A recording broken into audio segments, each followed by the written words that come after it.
রাত হলে পৃথিবী যখন নীরব হয়ে যায়, সকল মানুষ যখন ঘুমিয়ে যায়, গাছপালা ঘুমিয়ে যায়, তরুলতা ঘুমিয়ে যায়, সকল সৃষ্টি যখন আল্লাহ তাআলার ঘুমিয়ে যায়,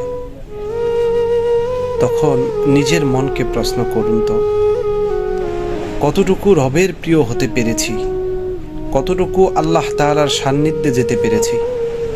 আল্লাহ তাআলা যে 24টা ঘন্টা আমাদেরকে দিয়েছিল, 12টা ঘন্টা দিন, 12টা ঘন্টা রাত আমাকে দিয়েছিল, সেই 12টা ঘন্টা আমি কিভাবে কাটিয়েছি?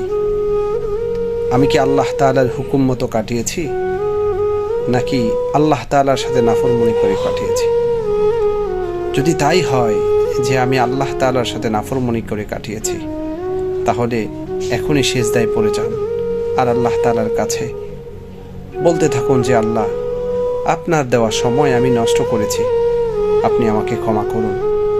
আর যদি মনে হয় যে না, আল্লাহ তাআলার দেওয়া সময়টুকু আমি আল্লাহ তাআলার কাজেই ব্যয় করেছি, তাহলে আপনি শুকরিয়া আদায় করুন যে আল্লাহ তাআলা আপনাকে ভালোবাসে বলেই আপনাকে এই দ্বীনের কাজে, নেকের কাজে আপনাকে লাগিয়ে রেখেছেন।